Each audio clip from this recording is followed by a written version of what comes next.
What's up, Sunderland fans? It's Mike and Conrad here from Black Cat TV. In a better mood than we last left you in the last video.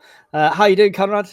Yeah, I'm all right. You're damn right about the better mood, but I think that's the downside of recording something literally 5 minutes after the game is finished and we haven't let ourselves calm down and what have you. So I've been trying to put it a bit right in the comments on some of them. Like, yeah, I know. You were right. Just leave me alone. Yeah, right? just let us cry for 20 Yeah. minutes. That's what we need to do. Like we said, we weren't ever having a go at Leeds or the fans. We were having a go at ourselves and the manner of these defeats. But anyway, that was a previous one anyway. I'm good. How are you? I'm good. We are here to talk about Hull City. So it's another team down at the bottom of the league that we should walk in the park when two teams above us are having a crucial game against each other. How are we going to do with Sunderland? Well, I don't know, because if I'm looking at the bottom four, which we have to sort of consider because Hull are part of that as well, we've played Luton twice, beat them twice. We've played Plymouth twice, got a draw once and lost the other. Derby, I think we've played once and we beat them, even though the ref tried to cheat us. And we did play Hull earlier on in the season, and it was a narrow victory down at, I think it was the KC. I don't know if they've changed their name. So, but then you look a bit further up. Stoke, we slipped up, but Cardiff and Portsmouth, we've won. So we've got a bit of a mixed bag when we come down the bottom end, really. But they're not being convincing, some of the performances, I would say. Do you know what I mean? Like the Hull one, I can't say we sat there and dominated the game down at their place. It was a fairly cagey affair, but we sucker punched them and then sort of held on, really, I think is the best way of saying it. Yeah, but I mean, it's weird because with Hull, as the record stands, it's when we're at home that we seem to struggle. Yeah. So, I mean, the last time we beat them at home was 2018 in January. We always like to have a quick look at the squad who beat them. Remember the goal scorer? 2018. So that's our last season in the Championship. I'm thinking it's got to be someone like a Sorrow. It was a Sorrow. Yeah. Josh Smaja and Joe Sorrow up front. Midfield of Ethan Robson, Honeyman, who I used to like. Catamol was still there. Oviedo, John O'Shea, Billy Jones, Jake Clark-Salter, Browning, and Robin Reuter in net. Yeah. Oh, yeah. And Fraser Campbell was on the opposite team. How times have changed from that game. They have. So we've not beat them at home since then at our place, but it's been loss, draw, and then we've beat them at Hull, then we've lost at home, then we've beat them at Hull. Yeah. What's going on? How could we have such a bad home record against such a bad team?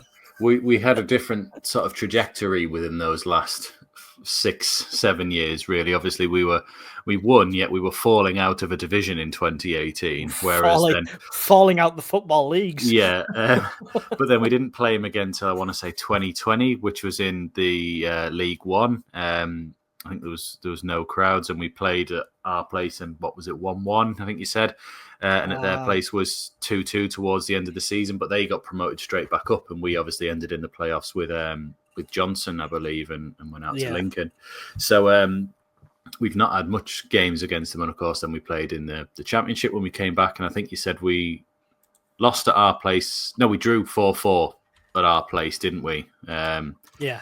Diallo got a couple. I think Geldhart got one, and Clark potentially as well. What was the score in the reverse in the Championship season in 22, 23? 1-0. 1-0. Yeah. At their place. Who scored again? I'm trying to remember now. Yeah, I don't know. I've closed the page. That's fine. Yeah, it's a mixed bag. We've always met each other in sort of fairly different circumstances. It's never just two semi-decent teams having a go at each other, really, apart from maybe when we were in League One and we were both battling out for promotion and we drew with each other both times. So yeah, it entirely depends, and I don't want to talk about Leeds, but it entirely depends on a reaction from the Leeds game, I would say. I heard a really good point on. Go on, if we go out in the first half against Hull, the same manner we did against Leeds, we're 3-4-0 up. We should be. We really should be, but we don't like to, as we've seen this season, score lots of goals against teams, really. We like our 1-0s and, I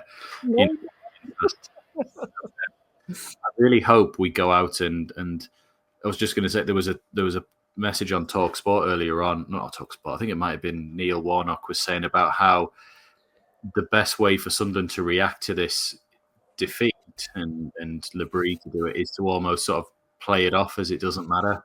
Like, oh, well, we gave it a good go, lads, right on to the next game. We don't want to sit and stew on it. We just want to go, okay, we lost. You pick yourselves up and you move on from it. You go again, and we've been half decent at bounce backs, especially in the first half of this season. So hopefully that's the case. Do we have to worry about playing Job? I believe he's got his 4th yellow card at Leeds, if I'm not mistaken. I think it was his 9th yellow card. It was his 9th. So if he gets another one within the next 4 games, he's banned for 2 games. Yeah, he's on 9. Wow. I'm sure it's 9. I'm only looking for this. Only loads from this end of December 2024. Yeah. I mean, it's impressive when you consider he's missed, 4 or 5 games for us as well to be on 9. But I mean, he's a tough tackling midfielder, and he's the engine of our team, and he's the breakups the play one. So of course he's going to be got to risk that, haven't you? You can't not play him. The card he got against Leeds was the one I thought was the most silly of them all. We had a whole back line in front of him and he still pulled the guy down. It was like, you could have let him go. But yes, sometimes they don't. You then say that and he could have walked through the back 4 and scored. You've got to, sometimes you just have to make that decision. I don't think we should risk him in terms. I don't think it's a risk to play him. It just is what it is now. We're fairly safely in the playoffs. 17 points into the playoffs. But I'd hate for him to get a yellow just before the playoffs, wouldn't you? Well, but once you get past 37, it sort of resets and then it goes to a different number again. So that's what those mean. There's 4 games left where if he gets another one, then he gets 2 games. After that, I don't know what the new rule is and what have you. I just think if there was a time ever to go, right, we'll put you on for a bit, and then if we do get suspended, let's get Brown back in. Let's get Alexic back in. Like we are in a lucky position where all these people have just come back from injury, and we've got an abundance. But we've seen how we play when he's not there, so it's a dangerous. We just, I mean, I don't want to dig out Samed, but I just sort of think we still haven't quite figured out how Samed fits in, or he doesn't. Or he doesn't. He was the assist for both Leeds goals. But I will say, in his defence, but not in that game, when he came on against Middlesbrough a few weeks ago, he was really good at seeing it out for us. However, did he come on as a number 10 though? No, he didn't. That's what I was going to say. He didn't come on as a number 10. He came on as a defensive midfielder. But what we're saying is we've got other options now, whereas I think before when Job was missing for which game did he miss recently? Was it Luton or was it Watford? It was Watford he missed. We completely reorganised our midfield, and that was probably the problem with that day, rather than Job missing. And I know we did a video on Job's importance, but it was a bit of like, well, if we've reworked our entire midfield on this one game, that's could be to blame as well, potentially. And I don't know. I just setting up Samed from the start was a weird one. Yeah, let's go into let's talk about Hull before we talk about how we're going to set up tactically. Yeah. So interestingly, we have a few familiar faces and a few almost familiar face on the bench for them. Yeah. Gelhardt is playing for them.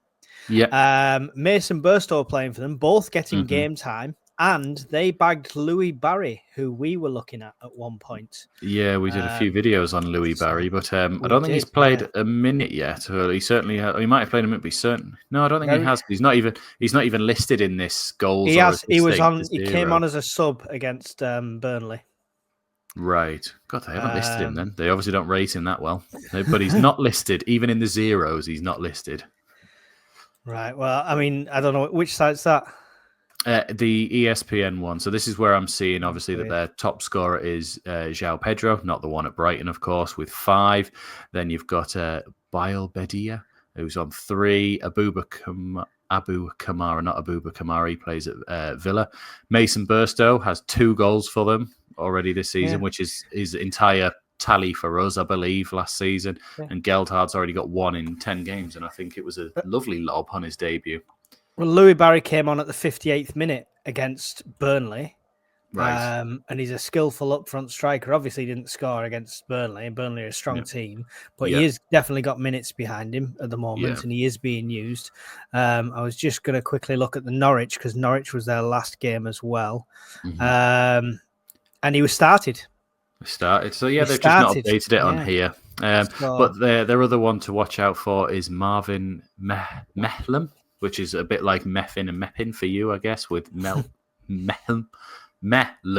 That's how it goes. But he's got 3 assists for them as well. So they're not high on the numbers. I know when we were looking at Leeds the other day, most of the players were in the teens rather than the 3s and 4s. So I can't see him listed on the last game. Who?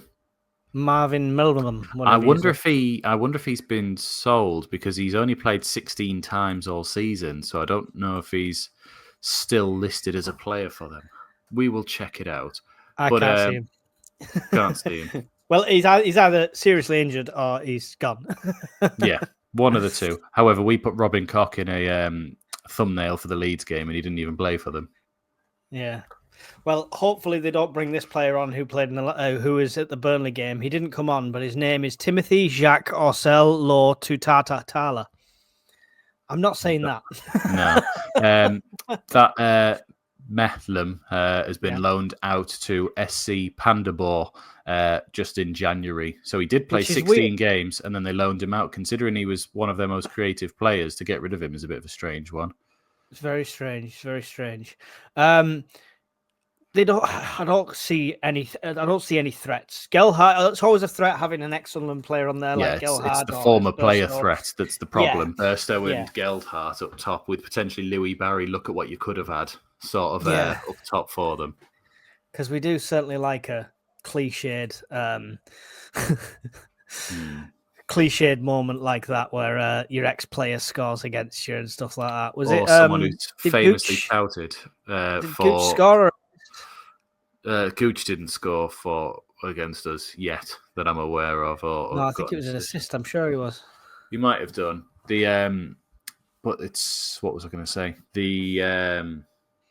I've completely lost my trail of thought. That's what I was going to say. Right, so professional as ever. They've no suspensions as far as I can see. They've got 3 people at risk of a suspension in a similar sort of position of Job.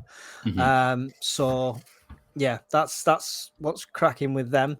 I don't see a threatening squad, but it's never been a threatening squad, and we struggle to perform. So how do we set up for this? I'm hoping we see a few changes, I think, in the team, because if there was ever a time to change it, it was when you've just lost. Granted, we played quite well in the first half and just didn't really perform amazingly well in the second, and were undone by a better side. I'd like to see Enzo move into the centre and us start Mundle on the left side. I think if you were going to drop him in, you're going to have to start playing him. But if he was going to start this one, wouldn't you have preferred to see him come on at the end of the last one? I think at that point, as we said in our previous video, we were setting up to hold on, and Mundle was not the player to bring on to hold on.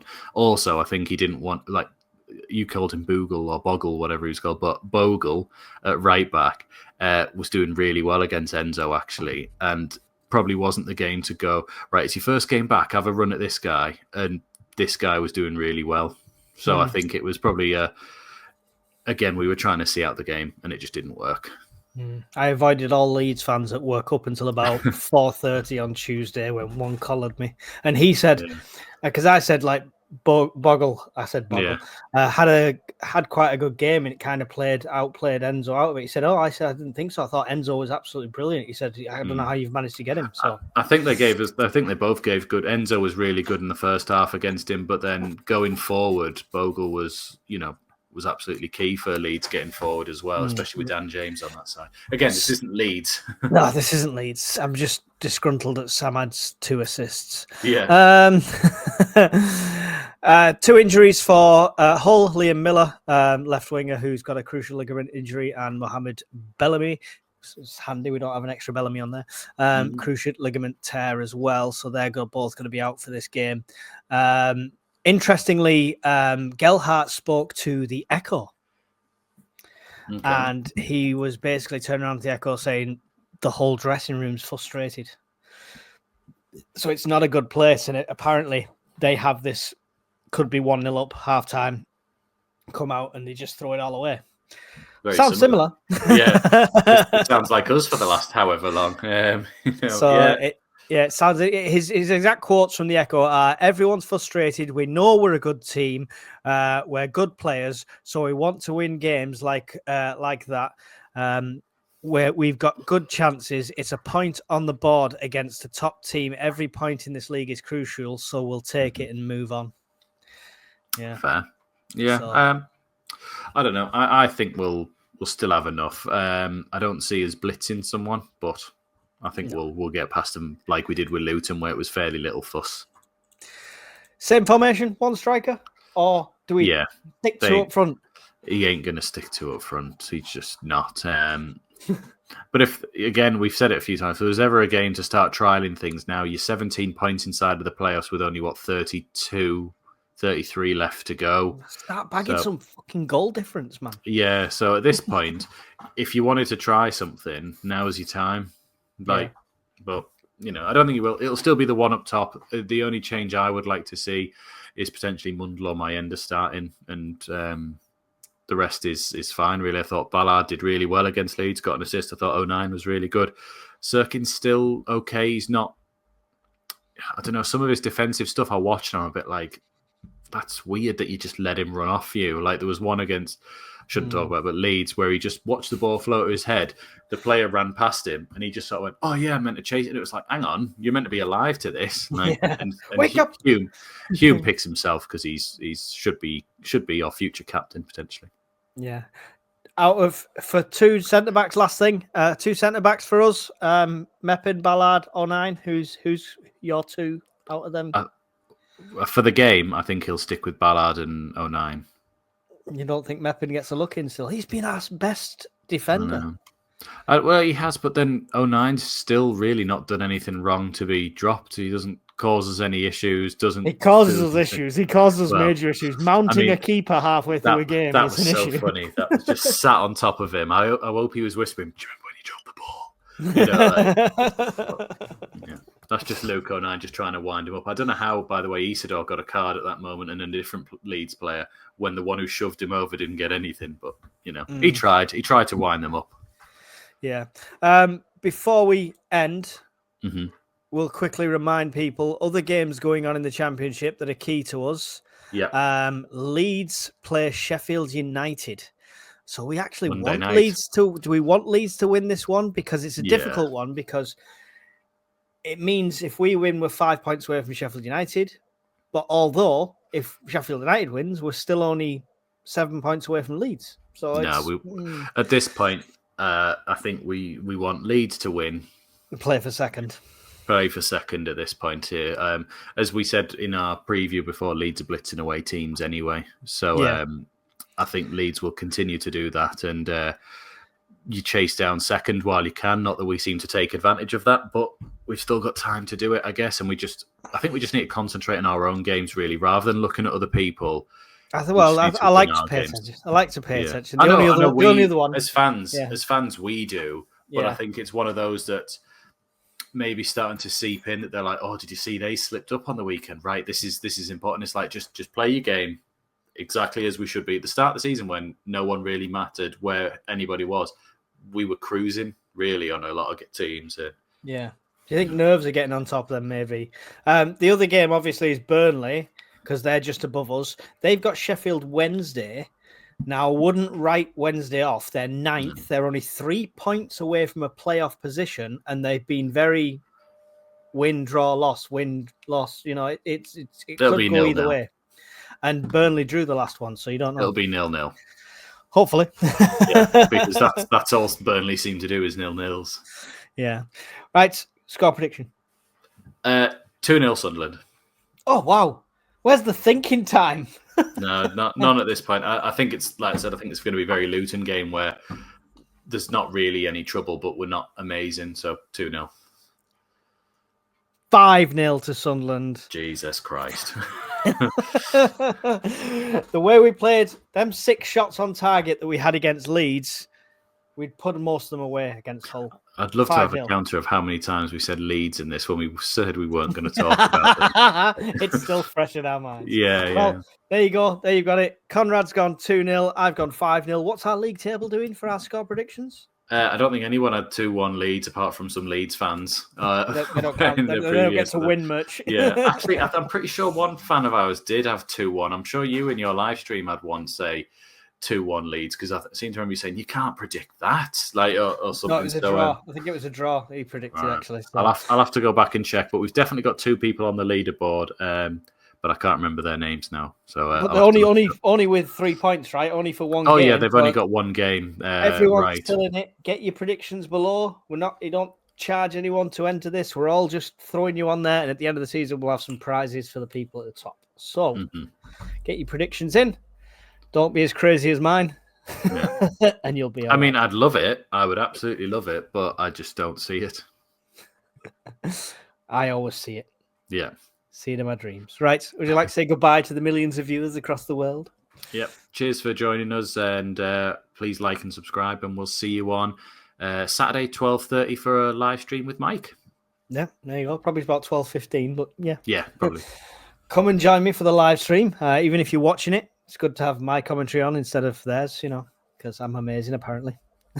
According to 1 or 2 people. So, yeah, don't forget to join us for that. Like Conrad said, like, subscribe, share the channel out with other people. There's loads of Sunderland fans that haven't even found us yet, so you can help out by sharing it out to them.